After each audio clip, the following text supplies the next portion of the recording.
Hello everyone, this is the recording for IS183 Unit 4.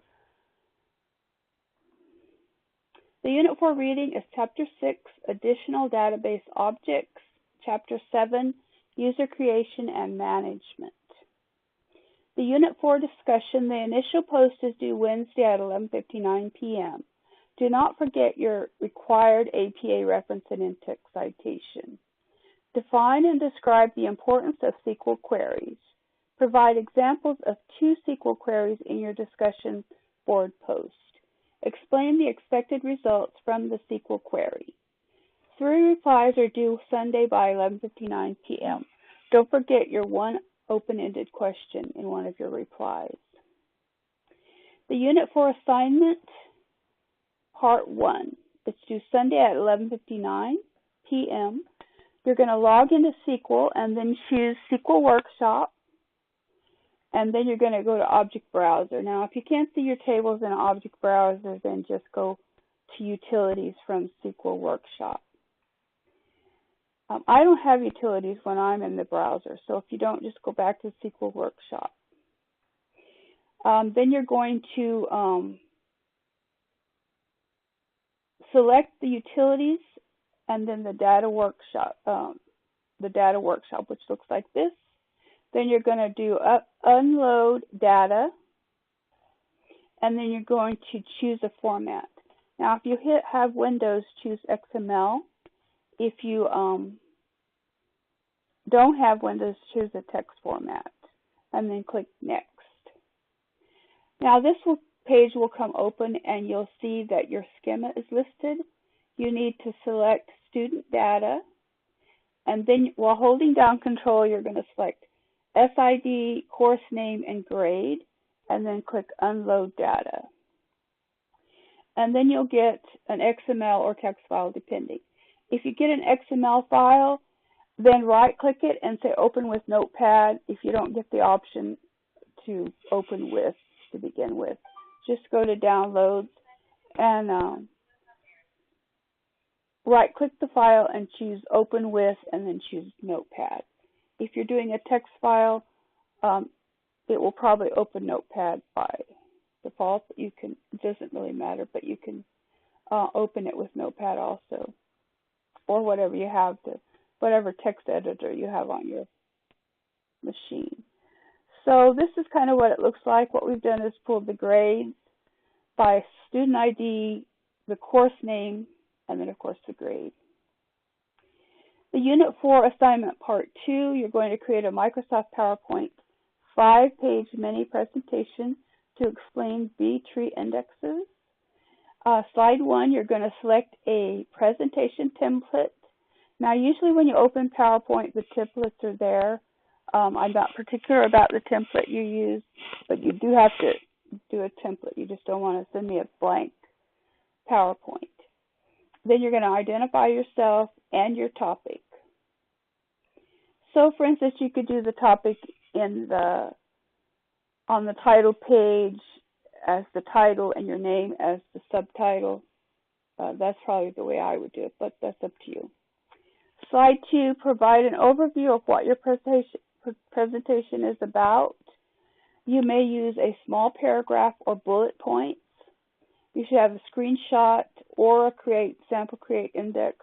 I think I prefer a screenshot here, but that's up to you. Slide 3 and 4, it is in detail describe how to create a B-tree index and describe the advantages of using those, and especially for retrieval performance and exporting data. Screenshots and sample statements are recommended here also.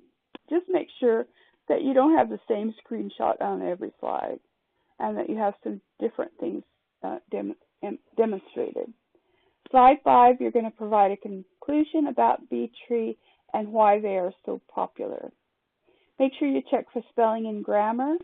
To check for grammar in PowerPoint, you need to go File, Options, Proofing, and make sure this box is checked.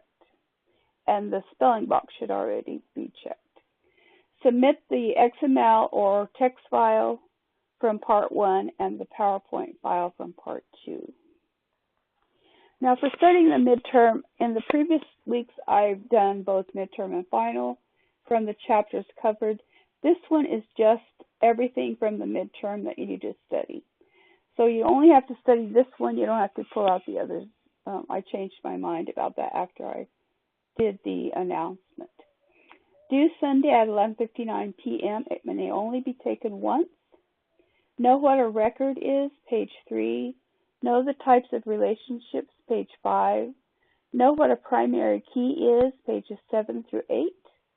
Know the SQL command types on pages 12 through 13, table 1-7.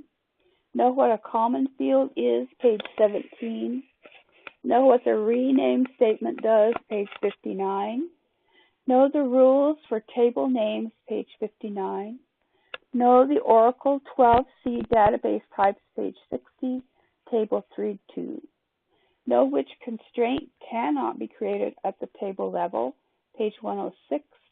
Know how to enable or a disable constraint or to disable one for that matter. Oh, that was page 128. Know how to rename a constraint, page 129. Know how to reverse changes to a database, page 142. Know the default date format for Oracle 12c, page 145. Know what is used to generate surrogate keys, page 183. Now there's two places that you have to look for your answer on page 183. So make sure you read the whole page. Know what the equality operator does, page 260. Client-server databases generate less network traffic because the database is stored on the server, not on the client. The value for a column or group of columns must satisfy a certain condition. You can use a format model to add a dollar sign to a currency value when retrieving it from the database. A candidate key is any column that could be used as the primary key. Value constraints define specific data values or data ranges that must be inserted into columns and whether values must be unique or not null. The describe command shows the field, which indicates the column name, the type, which tells the data type for the column, null, which indicates whether the column can contain none values, or in other words, also if it's not null, key, which indicates whether the column is indexed, and default, which specifies the column's default value. A schema is a collection of objects in a specific Oracle account. A store schema, for instance, would contain customer details, products, and salary, but would not contain subqueries. A data file is a physical file on disk that was created by Oracle Database and contains data structures such as tables and indexes. That's all I have for this week. This is my references. If you have any questions, please let me know.